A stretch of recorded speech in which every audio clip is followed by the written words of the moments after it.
Take graphics প্রতে তোমাদেরকে স্বাগতম। আজকে Adobe Animate CC এর 3 নম্বর পর্ব। এই পর্বে তোমাদেরকে আমি সিলেকশন টুলসের বিস্তারিত দেখানোর চেষ্টা করব। তো এই মুহূর্তে আমি আমার ডেস্কটপে আছি। তো চলো আমি আমার স্টার্ট বাটনে ক্লিক করে দিই। দেন আমার এই অ্যাপ মেনুতে বা অ্যাপ গ্যালারির ভিতরে নিচে আসব। এখানে আমার Adobe Animate সফটওয়্যারটি আছে। এখানে কি করব? ডাবল ক্লিক করব। ডাবল ক্লিক করার পর কিছুক্ষণ সময় নেবে অ্যাপসটি ওপেন হতে।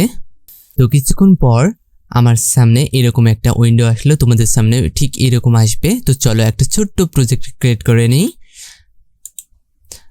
ফাইলে ক্লিক করে নিউ এ ক্লিক করব।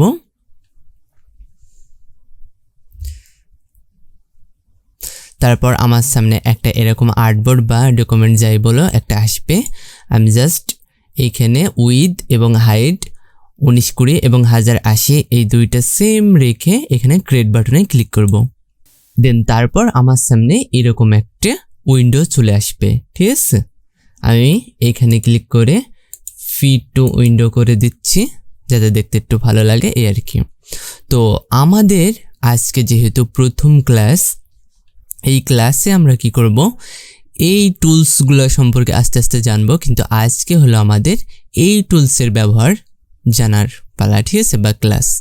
এটার নাম হলো সিলেকশন টুলস।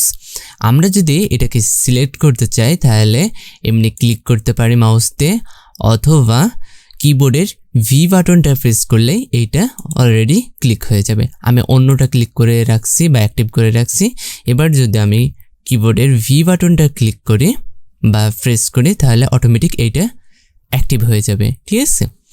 তো মাউস দিয়েও পারবো আবার কিবোর্ড দিয়েও পারবো, ঠিক আছে। মনে করো এইটার কাজ আমরা দেখতে যাচ্ছি, তার জন্য কি করব, আরেকটি আমি রেট অ্যাঙ্গেল টুলস আছে, এইটার ব্যবহার আমি পরবর্তীতে দেখাবো। কিন্তু তারপরেও আমি এইটার কাজ দেখানোর জন্য এইটারও দেখাতে হচ্ছে, ঠিক আছে। আমি রেট অ্যাঙ্গেল টুলটা এইভাবে নিয়ে নিচ্ছি। এখন মনে করো আমি এই অবজেক্টটিরে আমি একটু মুভমেন্ট করব সাইডে বা যে ওপরে বা নিচে, ঠিক আছে। তাহলে আমি কি করব, তার জন্য আমাকে কি করতে হবে, সিলেকশন টুলসটি অ্যাক্টিভ করে নিতে হবে। দেন তারপর আমি যে অবজেক্টটিকে মুভমেন্ট করব সেটাকে এইভাবে সিলেক্ট করে নেব, ঠিক আছে, বা এরকম করে সিলেক্ট করে নেব, ঠিক আছে, ড্র্যাগ করে।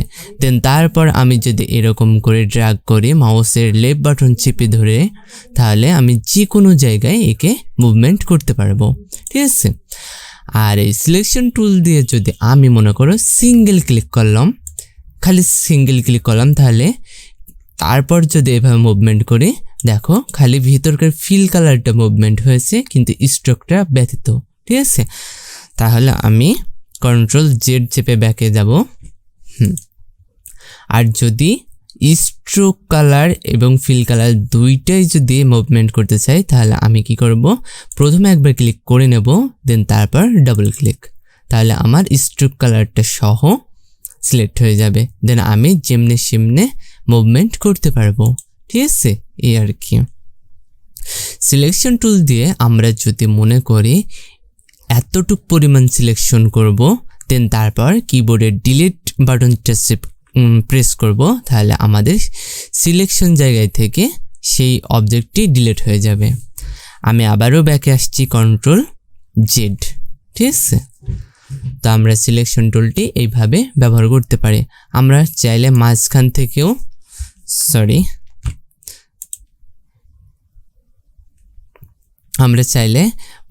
থেকেও এইভাবে সিলেকশন করে ডিলিট করে দিতে পারি, তাহলে আমাদের এটা ডবল অবজেক্ট হয়ে যাবে, এই আর কি।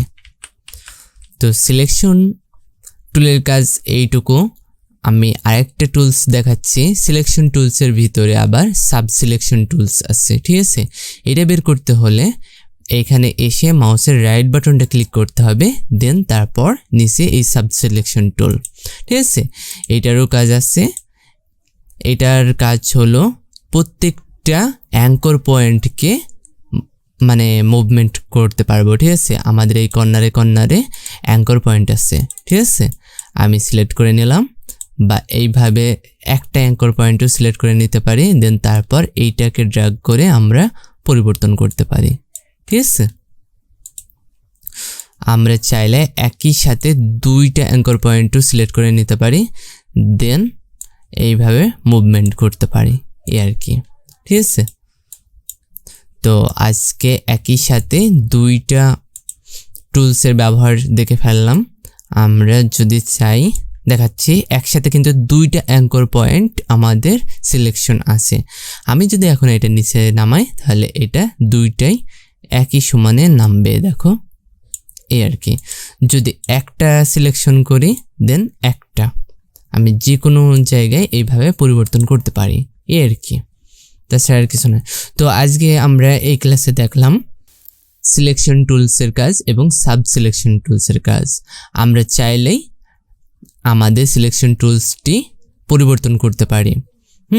কিবোর্ড দিয়ে যদি পরিবর্তন করতে চাই তাহলে শুধু ভি প্রেস করব, তাহলে সিলেকশন টুলটি সিলেক্ট হয়ে যাবে। আর যদি এ সিলেক্ট করি বা এ প্রেস করি তাহলে আমাদের সাব সিলেকশন টুলসটি সিলেক্ট হয়ে যাবে বা অ্যাক্টিভ হয়ে যাবে। তো আজকের মতো ভিডিওটি এই পর্যন্ত। ভিডিওটি ভালো লেগে থাকলে অবশ্যই একটা লাইক করে দিও এবং কমেন্ট করে দিও। আর চ্যানেলে এখনো পর্যন্ত সাবস্ক্রাইব না করে থাকলে অবশ্যই একটা সাবস্ক্রাইব করে দিও।